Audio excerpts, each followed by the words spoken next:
दिलचस्प है, नीतीश कुमार नहीं तो उनके बिहाफ पर संजय झा जेडीयू के कार्यकारी अध्यक्ष बोल रहे हैं। खैर, इन तमाम मुद्दों पर चर्चा हम करेंगे, लेकिन कुल मिलाकर एनडीए ने कह दिया है कि भाई चेहरा यही है हमारी तरफ से। आइए शशि भूषण के पास चलते हैं। शशि भूषण, आप मोकामा में मौजूद हैं। दुलार चंद हत्याकांड वहां का सबसे बड़ा सुलगता मुद्दा, जो पूरे बिहार चुनाव में एक तरह से सुलगता रहा।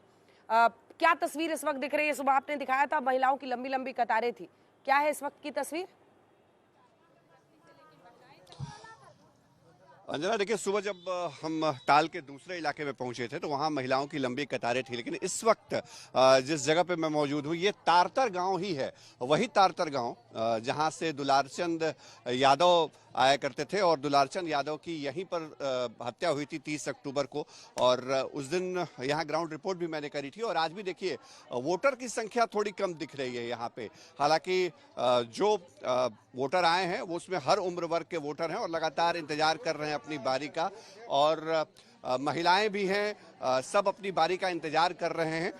बेहद अहम इसलिए तारतर हो जाता है क्योंकि देश भर में सुर्खियां बनी थी ये तारतर गांव। और जो मोकामा विधानसभा सीट जब हॉट सीट बनी तो उसके पीछे एक हत्याकांड बड़ी वजह रहा था, लेकिन बहुत शांतिपूर्ण तरीके से यहाँ वोटिंग हो रही है। कब से आप लोग लाइन में लगे हैं? एक आध घंटा हो गया सर। 1 घंटे से। तो मतलब आप लोग यहाँ बैठे हैं आराम से। बाबा, आप लोग वोट दे लिए या देना है? अभी देना है। अपनी बारी का इंतजार कर रहे हैं? हाँ, समय का इंतजार कर रहे हैं, देंगे। अच्छा, इस बार मोकामा में मुद्दा क्या है? मतलब क्या मुद्दा, किस मुद्दे पे? पढ़ा लिखा लियो जो हमें बताइयो। विकास हुआ है कि नहीं हुआ? विकास हो वो नहीं करो है, क्या करो है? ये वोट पा काल पर रह ले, लेकिन आना चाहिए, सबको वोट करना चाहिए। फूल आल है, शाम तक हो जाते। हाँ। चलिए, अच्छा, टाल का जो इलाका है, मतलब टाल के इलाका में तो 2 फसल की मांग हमेशा होती रहती है, तो मतलब लगता है कि इसका निदान निकलेगा कि नहीं निकलेगा? बूझो यो सब में हमें नहीं बुझो यो। क्या बताइए, क्या मुद्दा है इस बार? आप तो यंग हैं, मैं तो उनसे पूछ रहा था, क्या है मतलब इस बार मुद्दा है? इस बार हमने 15 साल कांग्रेस के पे दिया था, तो उन्होंने पार्टी में नहीं पूछ रहा हूँ, मुद्दा पूछ रहा हूँ। ये बताइए। मुद्दा तो हम लोग का डेवलपमेंट ऑफ सोसाइटी, विकास का मुद्दा जरूरी है। अच्छा, ये जो कोई डर वर भी है यहाँ पे, चूंकि उस दिन एक हत्याकांड हुआ दुलारचंद यादव? नॉर्मलाइजेशन है, सब सामान्य हो गया है, बस नॉर्मलाइजेशन है, कोई डर नहीं। डर कोई है क्या? कोई डर नहीं, सब लोग वोट कर रहे हैं? बिल्कुल कोई डर नहीं है यहाँ पर। चलिए, कोई डर नहीं। अंजना, देखिए, इन्हीं की जुबानी मैंने सुना दी।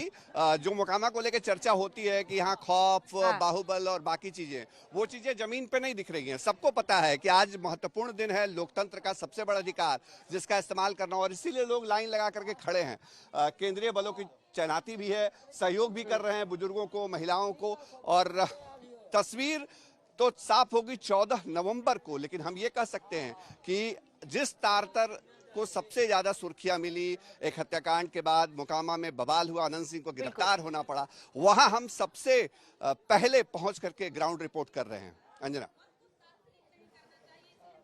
बिल्कुल। शशि, बने रहिए आप हमारे साथ, क्योंकि मोकामा की सीट पर तो नजर आज दिन भर रहेगी और वहां का वोटिंग परसेंटेज निकालने के बाद सब ये तय करने की कोशिश करेंगे कि सूरजभान सिंह की पत्नी वीणा देवी या फिर यहाँ पर अनंत सिंह, जो कि अब एफआईआर एक और हत्या काउंट पर दर्ज हो गया है। लेकिन आइए, इससे पहले कि हम चले हिमांशु के पास, यहाँ पर भी हमारे साथ राजीव बने हुए हैं, हमारे सहयोगी, और दीपक जी बने हुए हैं। लेकिन सबसे पहले सुना देते हैं, क्योंकि अब आज वोटिंग वाला दिन है। ललन सिंह के बयान को लेकर बहुत बवाल हुआ था। ललन सिंह क्या कह रहे हैं, मुकेश सहनी क्या कह रहे हैं आज वोटिंग वाले दिन, सुन लीजिए। 15 साल का बिहार जो जंगल राज के नाम से जाना जाता था, जहां लोग शाम में 7 बजे के बाद नहीं निकलते थे, बिजली कहीं नहीं थी, सड़क तो गड्ढा था, गड्ढा सड़क के नाम पर गड्ढा था,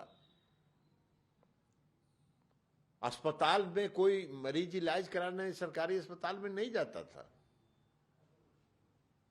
स्कूल के गांव के स्कूल के बच्चे, स्कूल का भवन ध्वस्त था, बच्चे गाछ के नीचे गांव के पढ़ते थे। आज हर गांव में जाके देखिए, हर पंचायत में जाके देखिए, नया भवन बन के तैयार है स्कूल का, वहां बच्चे पढ़ते हैं।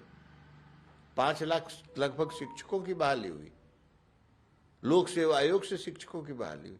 तो ये विकास मॉडल है।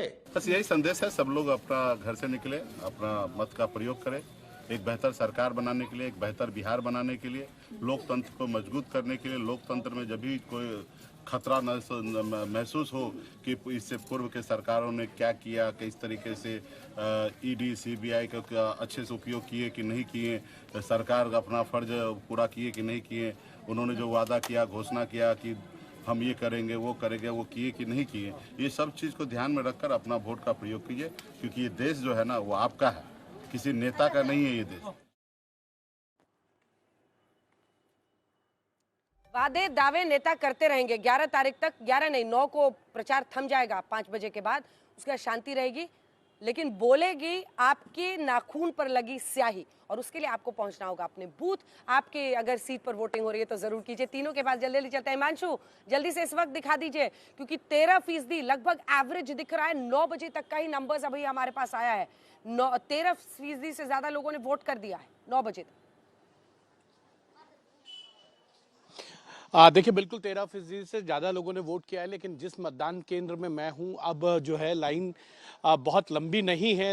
5 से 10 जो हैं वो पुरुष वर्ग में लोग खड़े हैं, और 5 के करीब जो है महिलाएं जो हैं वो वोट कर रही हैं, क्योंकि दोनों ही बूथों के ऊपर जो है लगभग 350 से ज़्यादा वोट पड़ चुके हैं, और 1500 कुल वोट है। तो ये मान के चला जा सकता है कि लगभग 20% के करीब जो है इन दोनों बूथों पर जो है वो वोट पड़ चुका है।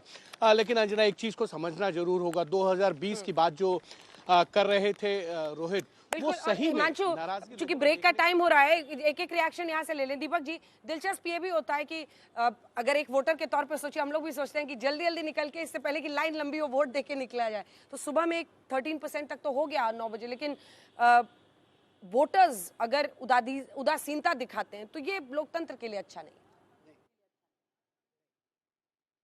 जिस तरह से वोटिंग का परसेंटेज अभी है, बहुत लंबी हाँ, कतारें, महिलाओं की कतारें लंबी है, मगर उस हिसाब से अगर 9 बजे 13% हो रहा है तो नेचुरली बाहर आना होगा। और इस पर्व में आप अगर अपने मताधिकार का प्रयोग करेंगे तो एक अच्छी व्यवस्था दे पाएंगे, और इसीलिए लोग को आना चाहिए।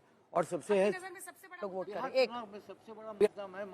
बड़ा मुद्दा मैं मानता हूँ कि आज की तारीख में अब जो बन गया है वो नौकरी तो बन गया है, रोजगार बन गया है, और महिलाओं का जो मुद्दा है, जिस तरह से राजीव नीतीश कुमार ने देखिए, महिलाओं का जो सम्मान का है, महिलाओं के विकास का और बिहार का विकास, ये सबसे बड़ा मुद्दा है। और जैसे जैसे नीतीश की तस्वीर साफ हो रही है, नीतीश कुमार का, उनके बेटे का राजनीति में नहीं आना और शराबबंदी, ये भी एक बड़ा असर डाल रहा है।